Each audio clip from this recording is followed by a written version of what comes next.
buzwiriye umusozi wose kuko abo ndi kuvuga. Turi mu karere ka Nyabihu mu murenge wa Bigogwe mu kagari ka Arusha.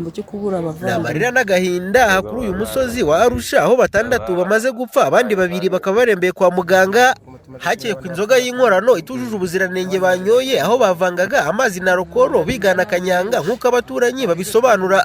Birakaze cyane ari n'urugiye kwiyahura mu gitondo ari gushaka side yo kwiyahura kuko uwapfushije umugabo n'umwana arapfisha umugabo n'umwana yarashaka no kwiyahura. Tumaze kumenya abantu bapfuye 6 n'abandi 2 bari kwa muganga. Amarira nawe ni menshi twarize twihanaguye. Hari Nigena, hari sikundi kuyibagwa ari Gasuri, hari Mbera abagabo, hari n'umuhungu ari we Rugenda. Bose bapfuye. Amakuru y'ubushe nuko ngo basomye mu nzoga ngo muri za Kanyanga.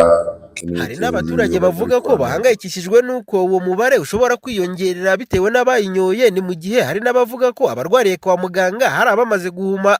Kwa muganga bahumye. Ubu ngubu turacyategereje turacyareba. Umuyobozi w'akarere ka Nyabihu Madame Mukandayisenga Antoinette yemeza aya makuru yuko 6 bamaze gupfa abandi 2 bakaba barembeye kwa muganga. Anavuga ko ku bufatanye n'izindi nzego bari gusuzuma ngo hamenyekane neza ibyo aba bantu banyoye uko byitwa.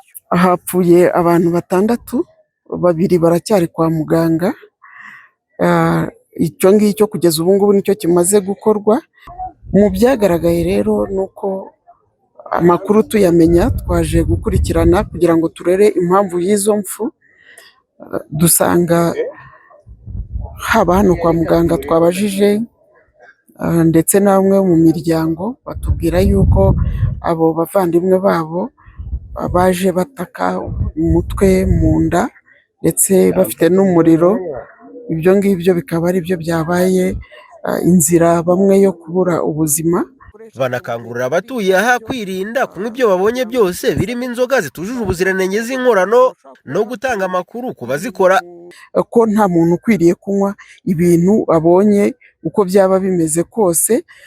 Ikindi ni uko kugira ngo tuduhashye ibibazo byose bishobora kuba ku bantu bakoresheje ibintu bidakwiriye, babikoresheje mu gihe kitari icyabyo, turagira ngo tubasabe ko bajya batugaragariza ahantu hashobora kuba hakorewe ibintu muri kominote, bakatuha amakuru kugira ngo ba bantu bacu bahegereye babe bakurikirana. Hari abamaze gutabwa muri yombi bakekwaho gukora izi nzoga ndetse n'abahaye aba banyakwigendera kuri izo nzoga banyoye.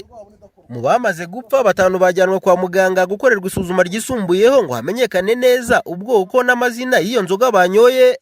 Undi umwe ubonetse mu kanya kashize we ari ku kigo nderabuzima cya Arusha. Iyo nzoga banyoye hano bayita kibenga, ikorwa hifashishijwe amazi ndetse na rukoro bigana neza ikiyobyabwenge cya kanyanga. Emmanuel Bizimana, Isango Star, Arusha mu karere ka Nyabihu.